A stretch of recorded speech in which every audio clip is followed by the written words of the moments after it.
Here's proof that I love the kitchen. A picture of me when I was about 1.5 years in my mom's cupboards. Another picture of me in the stove. Well, hello, it's Michelle Hirsch again, coming from Northern California, and welcome to my kitchen. This is the third side dish I presented this week, and hopefully this is something else that you can add to your recipe collection. I'm always willing to try new things in my kitchen, I always have.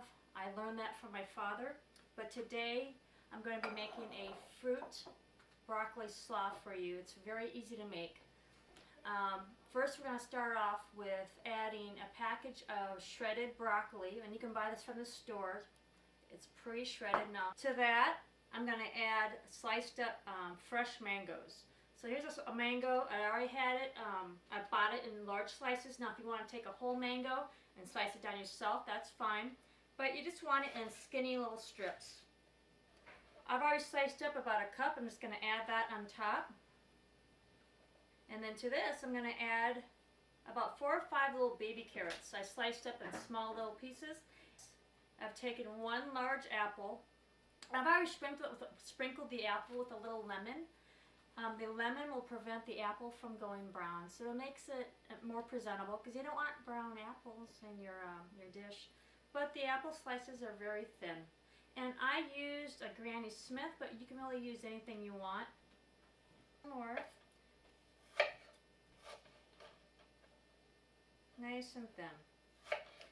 Now I'll tell you, growing up, I had inspiration all around me. I grew up in Minnesota, and my mom and dad were both phenomenal cooks. And when I would go over to my grandmother's house, she would always be making something. I mean, apple pies from scratch. She lived on a farm, so she had her own apples, and she'd show me how to make the crust. Now, my mom is one to follow a recipe. I'm not. I learned that from my dad. My dad would always say, you know, add a little of this, add a little of that. And I think that's what it is about in the kitchen. You want to be experimental. Don't stick with the same basic recipe because you never know. You might have a recipe that you absolutely love with a certain ingredient, and that same ingredient might turn another recipe into a complete disaster, but you won't know until you try it. So, I have about 1/2 cup of pecans here. I'm going to chop them up into small pieces. Now, when I was growing up, I remember a couple occasions. Every major holiday, my grandmother's children and their children, in other words my cousins, we would all go to my grandmother's house. And there would be about 20 some of us sometimes, maybe 15, but a large group of people and kids all over the place. We actually had a separate table for the adults and kids. Okay, I got the pecans chopped up. Just going to put those right on top of the fruit. And then when it came to the kitchen, because of all the chaos with the kids, my grandmother would forbid, and I mean forbid, the kids from coming to the kitchen because she didn't like the chaos. And I can understand having kids of my own. I have 3 and my husband's kind of a kid. And then now I have about 3 sprigs of cilantro. I'm going to chop that up very fine. But I remember though in the kitchen, my grandmother's kitchen, I was really intrigued by cooking. My aunts would be in there, my mom would be in there, and I would love to watch. I was always wanting to be in the kitchen and watch what they do. I was intrigued. I loved it. My grandmother, because I wasn't running around crazy, now don't get me wrong, I had my times I was running around with the other kids, but so many times I'd just be standing there watching. And of course my aunts really got a kick out of that because I was so involved in the kitchen process, and I was little. I could have been out running around or playing out in the snow, but I didn't want to do that. Okay, let me make sure all these little stems are chopped up. Again, you don't want a huge piece hanging out, so small little pieces. So sprinkle that on top. Anyhow, I truly believe me watching everyone in my family cook made me a better cook today. I know a lot of people out there have no idea how to even start cooking, but you need to teach your kids when they're young. That's what it's all about, teaching them while you're young.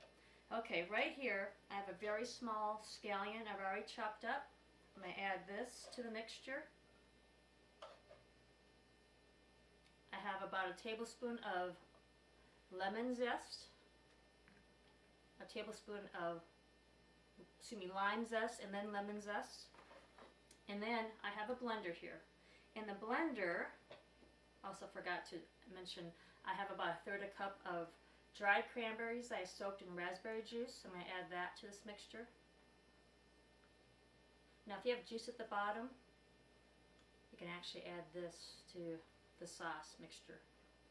Should have probably used a bigger bowl, but that's okay. Let me rinse my fingers off just for a moment. Okay, in this mixer I'm going to add my cream cheese. Of course, that is the mixture. That's the basic sauce. Of course, everything I've been using, I use Philadelphia cream cheese. And I have really noticed that it makes dishes so much moister and creamier.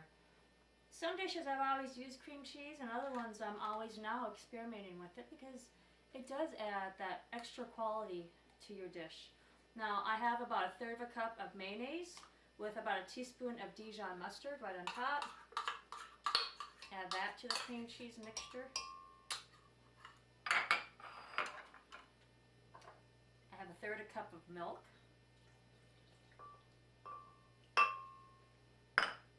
And then that little raspberry juice left over from the cranberries, I'm going to add that to this mixture. Don't waste. It'll make it taste better. And then I have about 1/2 cup raspberry vinaigrette. You can buy this pre-made in the store. There's so many flavors of vinaigrette. I chose the raspberry, so I think it would contrast wonderfully with the fruit in the broccoli slaw. But add that. And then to this, I'm going to add about 2 tablespoons of sugar. And you can vary it. And I'm going to add a couple of chunks of mango in it. And then a tablespoon of lime juice and a tablespoon of lemon juice.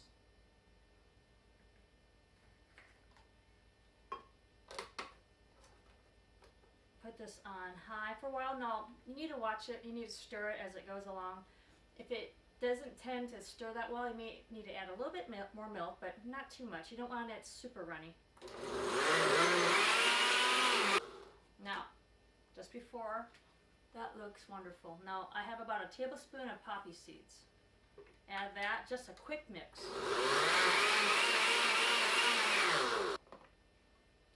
Okay, I'm going to slowly start pouring this. I'm going to mix this in a little bit at a time. Now, this is what cooking's all about, experimenting, because if you always stay with this boring, same old, you're never really going to know what's out there. You know how you go to restaurants once in a while and they'll add something new to a dish? You're like, wow, that tastes so good. They didn't do it by following a basic recipe. They experimented and added different things to it. Serve this up with some barbecued ribs that my husband's cooking on the grill this afternoon. And some bread, homemade bread. Wonderful combination. So this is an easy recipe to make using Philadelphia cream cheese and broccoli and fruit. And obviously, using fruit and broccoli is a very healthy approach, and it tastes wonderful. And something new and different you can present in your kitchen. You don't have to do the same old coleslaw. I just got one of those cranberries. Yummy, yummy. Need to have a napkin. Heavenly. This is divine. Can't wait for those ribs to come off that grill this afternoon.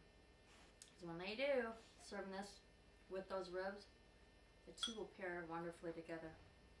So I hope you like this dish. It's very easy to make, obviously, less than 10 minutes. Making life so much simpler. So again, it's Michelle Hirsch from Northern California. I hope you enjoy this dish. It was a pleasure to help you make your life easier. Thank you.